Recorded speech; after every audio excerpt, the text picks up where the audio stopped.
Ahora, estimados amigos televidentes, vamos a hablar precisamente del conflicto entre Israel y Palestina, que está en un alto al fuego, y precisamente nos acompaña Marina Rosenberg. Ella es vicepresidenta de Asuntos Internacionales de Liga de Difamación y también ha sido ex diplomática. Nos acompaña y nos atiende esta conversación desde Washington, Estados Unidos. Muchas gracias, Marina. ¿De qué depende que este cese al fuego sea definitivo y no temporal? Bienvenida, Marina. ¿Cómo está? Muy bien, gracias por la invitación. Depende del grupo terrorista de Hamas y de su habilidad también de controlar al resto de los grupos terroristas que existen lamentablemente hoy en día en Gaza.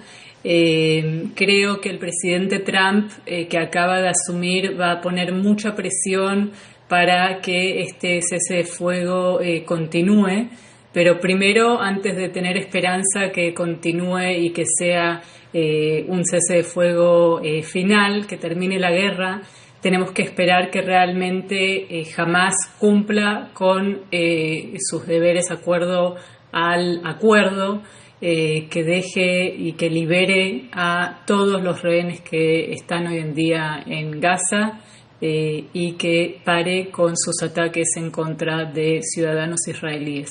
¿En qué consiste este acuerdo y por qué se ha demorado tanto en llegar a un acuerdo para lograr, por lo menos temporalmente, este alto al fuego?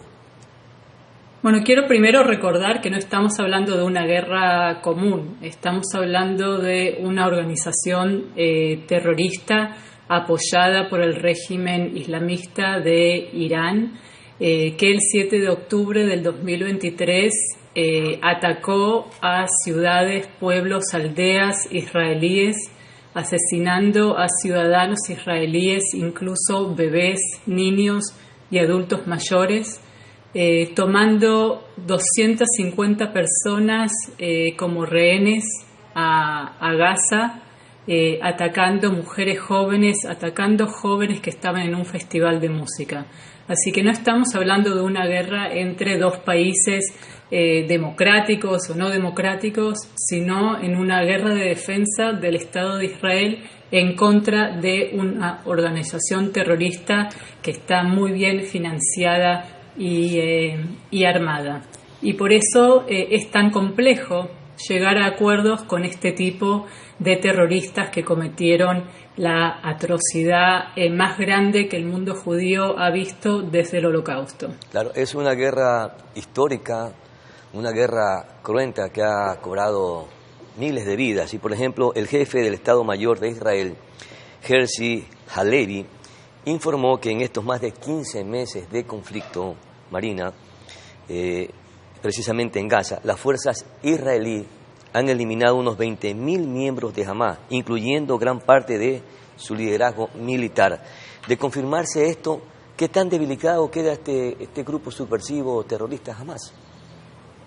Sí, sin duda parece que el ejército israelí pudo eliminar grandes partes de la organización terrorista de Hamas, pero lamentablemente el domingo, cuando fue la primera fase del acuerdo en donde Hamas liberó a 3 mujeres jóvenes que estuvieron allí en manos de sus terroristas en Gaza más de 15 meses, hemos visto que antes de salir de Gaza, al transferirlas a la Cruz Roja, cientos de activistas de Hamas vestidos como terroristas estaban allí con armas, así que acuerdo a las imágenes parece que aún hay presencia de Hamas, de terroristas de Hamas, que ellos aún son los únicos que están gobernando Gaza, y esas son malas noticias no solamente para Israel, sino también para el pueblo palestino que vive en Gaza y que de cierta manera también son tomados rehenes por este grupo terrorista violento. Esta tregua de paz entonces no es tan segura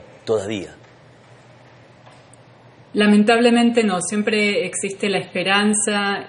Yo aquí en Washington me encontré esta semana con familias de los 94 rehenes que aún están en Gaza en manos de Hamas y de otras organizaciones terroristas. no han perdido la esperanza y yo les aseguré que todos vamos a seguir luchando hasta que todos los rehenes vuelvan a sus casas. Quiero también que queden claro que no solamente se trata de ciudadanos israelíes, sino también hay ciudadanos extranjeros y también de doble nacionalidad, incluso ciudadanos latinoamericanos como la familia Vivas, que son ciudadanos argentinos, con 2 bebés, Ariel y Kfir. Kfir cumplió 2 años, y digo cumplió con una pregunta porque no se sabe si sigue en vida o no, y son niños que la gran mayoría de sus vidas pasaron en Gaza en manos de terroristas. Así que no perdemos la esperanza que esto ocurra y que todos vuelvan a sus casas y que por fin pueda terminar la guerra y el conflicto, pero para que eso ocurra necesitamos toda la comunidad internacional verificar que el futuro de Gaza no siga en manos de terroristas islamistas. Pero se están liberando rehenes, entonces ¿por qué no entregan a los pequeños si están vivos o no? Y esperemos que sea lo primero. Creo que eso es la parte de la crueldad de estos terroristas palestinos, lamentablemente, que ni siquiera avisan si la gente que va a retornar está viva o no. Y estamos ahora a la espera de la segunda tanda este sábado, en donde 4 mujeres tienen que ser liberadas. Aún no se sabe quiénes, no se sabe si esto incluye o no a la mamá de los 2 nenes, Shiri, y si va a ser así, si ella viene con sus bebés y se vuelve con vida o no. Y esto demuestra realmente a quién estamos enfrentando. De nuevo, no se trata de una guerra entre israelíes y palestinos, sino se trata de una guerra en contra de una organización terrorista muy, muy cruel. Ahora, la liberación de rehenes, ¿qué asegura de que se logren negociaciones de paz ya más acentuadas o más sostenibles para que exista la tranquilidad y que en efecto se liberen a los rehenes y que también haya esa paz un poco, por lo menos de manera, no sé si decirlo definitiva o temporal, pero que permitan estas negociaciones, que exista ese acuerdo que requieren los países democráticos y los países que quieren vivir en paz? Así es, yo creo que conociendo a la población israelí, aún también después del terrible ataque de Hamas el 7 de octubre del 2023, la gran mayoría de la población israelí sueña con la seguridad y la paz, de tener al lado vecinos que les importe más su propia población y su propia prosperidad, y no que su propósito sea eliminar a sus vecinos. Y esto es el propósito de Hamas, lo declaran, está escrito en su carta fundamental, que dice que su propósito es la eliminación del Estado judío, y por eso digo, o sea, que se necesita realmente el esfuerzo de toda la comunidad internacional, liderada obviamente por Estados Unidos y otros países, para poner toda la presión posible, no solamente sobre Hamas, sino también sobre otros países que directamente o indirectamente lo están apoyando, como Irán, pero también como Qatar. Marina, hay un plan Biden que contempla justamente 2 fases para lograr un acuerdo. ¿En qué tanto complica estas 2 fases o tendrá que incidir ya la presencia del actual presidente de los Estados Unidos, Donald Trump?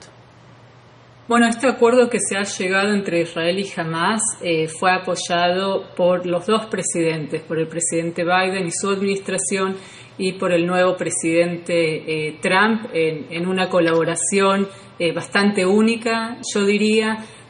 Así que tengo fe que el presidente Trump y su administración van a seguir apoyando este cese de fuego y van a hacer todo lo posible para lograr que se extienda este cese de fuego y que todos los 94 rehenes vuelvan a casa.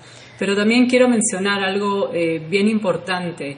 Para poder llegar a la paz y terminar con la guerra y el odio, también tenemos que luchar contra la desinformación, contra la indoctrinación educativa que existe en Gaza y en otros territorios y países, en contra no solamente de Israel, sino también en contra del mundo judío en general.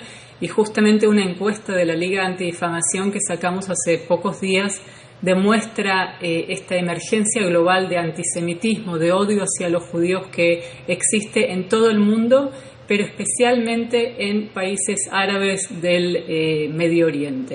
Bueno. Y en eso hay que verificar que las próximas generaciones, no solamente de palestinos, sino también de árabes, pero también latinoamericanos, europeos, crezcan sin odio y sin tanta aspiración a la violencia y a la discriminación. Sería lo ideal. ¿Qué va a pasar con Hamas y cuál será el futuro de Benjamín Netanyahu, presidente israelí o primer ministro israelí? Voy a empezar por Benjamín Netanyahu, que su destino va a ser determinado por la población israelí, como en cualquier país democrático, que hay elecciones. Lamentablemente, estas elecciones democráticas no existen en Gaza.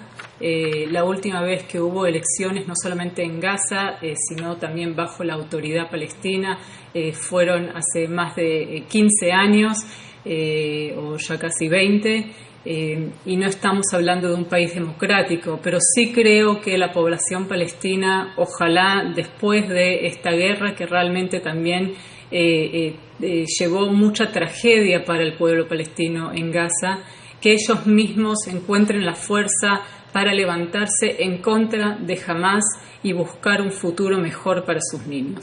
Marina Rosenberg, quedamos muy agradecidos por atender esta conversación y precisamente desde Washington, D.C. ha conversado con nosotros para hacer referencia a este conflicto que esperamos que se logren acuerdos de paz, sobre todo definitivo.